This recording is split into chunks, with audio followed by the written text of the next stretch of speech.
Oi, tudo bem? Hoje o vídeo vai ser rapidinho, é só para responder uma pergunta que ela tem sido muito recorrente, tanto nas minhas rodas de conversa ou mesmo na minha rede social. As pessoas perguntam sempre como saber se eu sou salvo, né? Qual é a evidência de que eu sou salvo? Então essa preocupação enorme que a gente percebe nas pessoas, se são salvos ou não, se vai para o céu ou não, um medo assim terrível. E essa dúvida, esse questionamento parte da grande maioria de pessoas que se dizem cristãs. Aí eu pergunto a você é salvo? Você pode afirmar que é uma pessoa salva? Não tem certeza? Tem dúvida? Mas por que você tem dúvidas? Então eu poderia dizer muitas coisas aqui do meu achismo, mas eu não quero fazer isso e eu gostaria apenas de ler alguns textos da Escritura Sagrada. São muitos textos, mas eu vou resumir pelo menos umas três passagens para que possa ser reafirmado pela própria Escritura e não ter mais nenhuma dúvida com relação à sua salvação, tá bom? O primeiro texto é João capítulo 5, que diz assim, capítulo 5 de João, o Evangelho, verso 24. Em verdade vos digo, quem ouve a minha palavra e crê naquele que me enviou, tem a vida eterna. Não entra em juízo, mas passou da morte para a vida. Você fala de Jesus Cristo no capítulo 5. Capítulo seguinte, capítulo 6, a partir do verso 37, ele diz assim: todo aquele que o Pai me dá, esse virá a mim, e o que vem a mim, de modo nenhum lançarei fora. Porque eu desci do céu não para fazer a minha própria vontade, e sim a vontade daquele que me enviou. E a vontade de quem me enviou é esta. 2 pontos. Que nenhum eu perca de todos os que me deu. Pelo contrário, eu ressuscitarei no último dia. Último verso.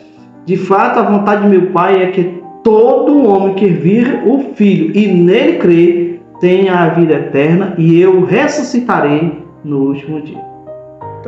Esses dois textos, ele vai dizer que veio trazer salvação a todo aquele que nele crê. No capítulo 5, no verso 24 diz isso. E quem crê, não entra em juízo, mas passou da morte para a vida. E aqui no capítulo 6, ele diz que o Pai enviou para ele exatamente resgatar, salvar, ressuscitar aquele que nele crê.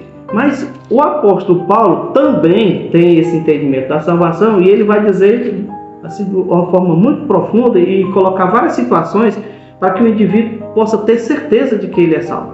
Ele vai dizer assim no capítulo 8 da carta aos Romanos. Você pode ler todo o capítulo 8, é formidável, mas eu separei alguns versos para você ter essa certeza, essa convicção no seu coração. Ele diz assim: que diremos, pois, à vista destas coisas? A partir do verso 31. Se Deus é por nós, quem será contra nós? Aquele que não poupou seu próprio filho, antes por todos nós o entregou, porventura não nos dará graciosamente com ele todas as coisas? Quem tentará acusação contra os eleitos de Deus? Ou seja, no julgamento, quem é que vai trazer alguma acusação contra os filhos de Deus? Aí ele diz: é Deus quem os justifica. Quem os condenará? Porque a sentença que só quem pode dar é o juiz. Quem é que vai fazer essa condenação? Ele é Cristo Jesus quem morreu? Ou ainda ele diz, foi Cristo Jesus quem ressuscitou e a qual está à direita de Deus e também intercede por nós. Estar à direita de Deus é a função do advogado de defesa. Este Jesus que morreu no seu lugar, que pagou o preço, ele está sentado à direita de Deus para intervir na sua causa. Aí ele vai dizer mais: quem nos separará do amor de Cristo? Será a tribulação? Será uma angústia? Será perseguição? Será fome? Será nudez? Será perigo de espada, ou seja, de morte? Aí ele vai citar um texto lá de Salmo. Ele diz: como está escrito, por amor de ti, somos entregues à morte o dia todo, somos considerados como ovelhas para o matadouro, e em todas as coisas, porém, somos mais que vencedores.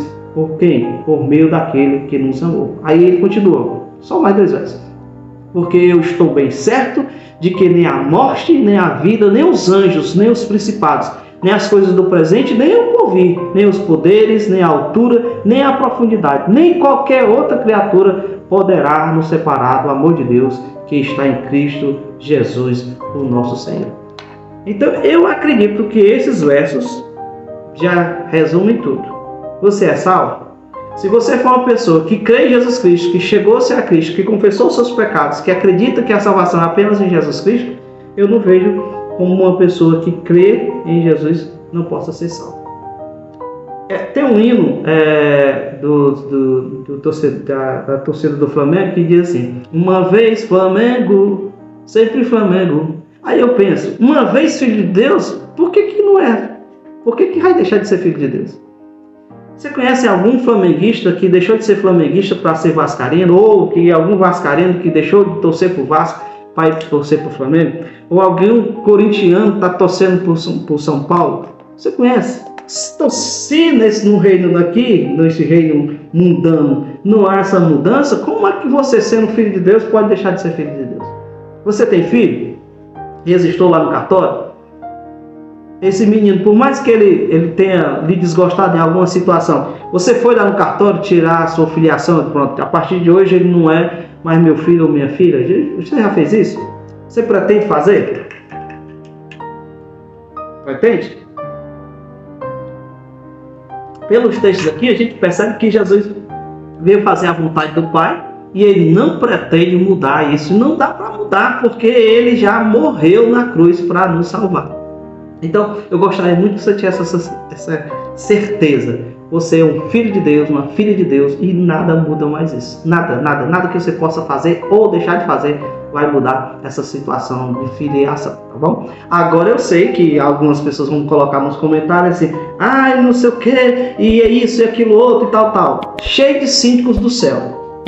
Eu não quero nem mencionar as coisas que eles vão colocar aqui. Eu só quero apontar só esses textos, tem muitos outros que vai dizer que todo aquele que o Pai enviar a Jesus e todo aquele que crê no Filho, todo aquele que confessar o Filho de Deus como seu Salvador, esse tem a vida eterna. Não é terá, já tem a garantia da vida eterna, tá bom? Um abraço e a gente se vê num outro vídeo falando mais profundamente das coisas do reino, coisas que tornam o seu dia o melhor dia da sua vida. Se você estava triste, estava meio angustiado porque estava em dúvida, eu espero que hoje, agora, tenha sanado essa dúvida. Você é uma filha de Deus, você é um filho de Deus.